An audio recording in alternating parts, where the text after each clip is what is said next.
Kuwait ఎడారేంటంటే బాబు ఎలా ఉంది? అందరికీ నమస్కారం. నేను మీ సతీష్. అందరూ ఎలా ఉన్నారు? నేనైతే ప్రజెంట్ కువైట్ ఎడారిలో అయితే ఉన్నానండి. ఇక్కడ ఉన్న పరిస్థితులు ఎలా ఉన్నాయి ఏంటనేసి, ఎక్స్పీరియన్స్ ఎలా ఉంటుందనేసి మీ ముందుకైతే తీసుకొచ్చాను.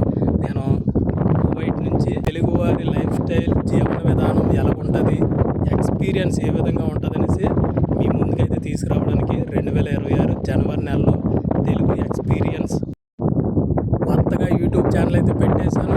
గాయ్స్, కొత్తగా చూస్తున్న వాళ్ళు లైక్ చేయండి, షేర్ చేయండి, సబ్స్క్రైబ్ చేసుకుని సపోర్ట్ అయితే చేయండి. గాయ్స్, ఎలా ఉంది ఏంటి కువైట్ ఎడారి మొత్తం కూడా చూడండి. ఫస్ట్ ఎక్స్పీరియన్స్ మామూలుగా లేదండి. కువైట్ ఎడారిలో ఇక్కడ వర్క్ చేస్తున్నారు ఏమో కానీ చలి మాత్రం చంపేస్తుంది.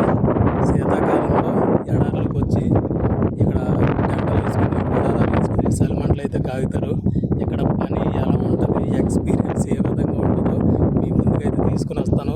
తెలుగు ఎక్స్పీరియన్స్ కొత్త ఛానల్ ద్వారా. గాయస్, ఒక లుక్ అయితే వేసుకోండి కువైట్ ఎడారి ఎలా ఉందో. అబ్బో, ఓరు నాయనో, ఓరి దేవుడో, ఎడారిలోకి అయితే ఫస్ట్ టైం వచ్చాను. కువైట్ ఎడారి. అబ్బో, మొత్తం ఇసుకేగా, కొన్ని చూపు మేర ఇసుకే ఉందండి. అవి వచ్చేసి గొర్రెలు, ఒంటెలు, మకాంలు.